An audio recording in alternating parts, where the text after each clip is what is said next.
안녕하세요. 좋은 소리입니다. 오늘은 망해가는 회사의 4가지 특징을 살펴보도록 하겠습니다. 우리는 회사를 보는 눈을 키울 필요가 있습니다. 우리의 순간의 선택에 따라 생각보다 삶이 많이 달라집니다. 이름도 모르는 스타트업에 들어갔다가 IPO를 하고 스톡 옵션을 받아 대박이 난 사례가 있는 반면에 꽤 유명한 기업임에도 성과급 한 푼 나오지 않는 회사들도 덜어 있습니다. 회사가 면접을 통해 직원을 선별하듯이 우리도 우리 나름의 기준으로 회사를 선별할 필요가 있을 것입니다. 그래야만 입사하고 나서도 후회하지 않을 수 있고 어쩔 수 없이 입사를 하였더라도 빠르게 다음 길을 준비할 수 있을 것입니다. 첫째, 줄어드는 연구개발 투자. 회사가 연구개발에 투자하지 않는 것은 결국 망해가는 첫 번째 지표입니다. 우리도 열심히 공부해서 미래를 준비하고 성공적인 삶을 살기 위해 노력하듯이 회사도 마찬가지로 연구개발을 통해 미래 먹거리를 찾아 지속적으로 성장할 수 있는 가능성을 확보해야 합니다. 하지만 어쩔 수 없이 망해가는 회사라면 미래보다는 현재를 대응하는 것에 급급하기에 장기적으로 연구개발할 수 있는 여력이 많지 않습니다. 그래서 연구개발 투자 비중이 점차 감소하게 됩니다. 우리는 어떻게 회사가 연구개발 투자가 감소하고 있음을 알 수 있을까? 먼저 지속적으로 뽑았던 연구개발 인력이 축소되는 경우가 있습니다. 매년 30명씩 뽑던 연구소 인력이 점차 20명, 10명씩만 뽑는 것입니다. 연구소 신규 인력 감소는 대표적으로 연구개발 투자는 줄이고 있음을 파악할 수 있는 요소입니다. 또한 공시자료나 재무제표를 통해 매출액 대비 연구개발 투자 비율을 확인해 보는 것이 있습니다. 3년에서 5년 정도 이 비율을 확인해서 점차 하얀 곡선을 그리는지 체크해 보면 됩니다. 연구개발 투자뿐만 아니라 신규 설비 투자 등도 회사가 미래를 준비하는 지표이므로 신규 설비 투자가 줄어드는 것은 회사가 어려운 상황이라는 것을 말하기도 합니다. 둘째, 단기적인 성과에 집착. 회사가 장기적인 목표를 갖고 점차적으로 성장 가능성을 높여야 치열한 전쟁에서 살아남을 수 있습니다. 하지만 망해가는 기업은 단기적인 성과에 집착합니다. 특히나 경영진들이나 임원들은 계약직이기 때문에 본인들이 근무하는 동안에 빠르게 성과를 내고 재계약하는 것이 목표입니다.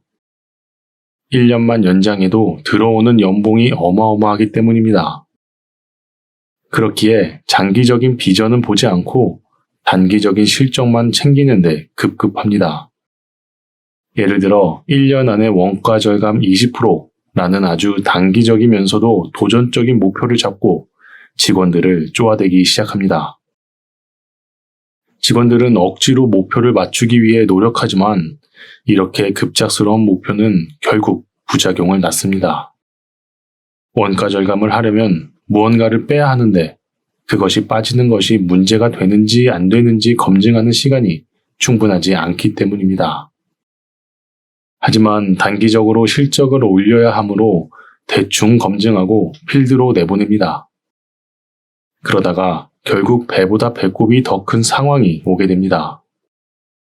원가 절감을 통한 이득분보다 품질 발생 비용이 더 커지게 되는 것입니다.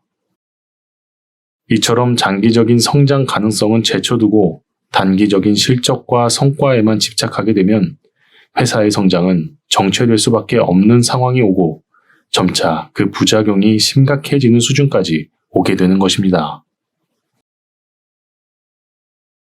셋째, 신규 입사자들의 퇴사.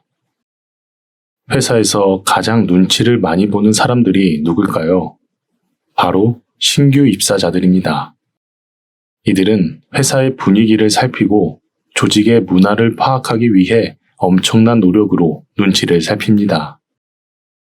본인의 행동 양식을 조직과 맞춰가기 위함입니다.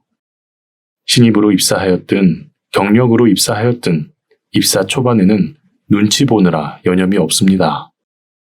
그중 뚜렷하게 파악하는 것 중 하나가 회사가 앞으로 내가 다니는 동안 망하지 않고 꾸준히 내 월급과 성과급을 지급해 줄 수 있는가 하는 것입니다. 그 관점에서 어려워 보인다고 하면 이들은 어차피 회사에 정이 없기 때문에 발빠르게 다른 길을 찾아갑니다. 바로 신규 입사자들의 퇴사율이 급격하게 올라가는 것입니다. 신규 입사자들이 성과를 내기 전에 입사 전형과 교육으로 이미 회사는 비용이 나간 상태이고 이를 장기적으로 회수하고 나아가 회사의 돈을 크게 벌어줘야 하는데 신규 입사자가 대거 나가버리는 순간 회사는 엄청난 손해를 입는 것입니다. 그렇기에 인사과에서도 신규 입사자들의 퇴사율은 엄청나게 신경 씁니다. 그럼에도 불구하고 이 눈치 빠른 신규 입사자들은 회사가 망해가는 분위기가 감지가 되는 순간 다른 회사로 이직 자리를 알아보거나 자기만의 살 길을 찾아서 가게 됩니다. 그래서 주변에서 이런 소리가 들려옵니다. 입사한 지 3개월 된 신입이 나간다더라. 들어온 지 한 달 된 경력이 다른 회사로 또 이직한다더라. 라는 것입니다.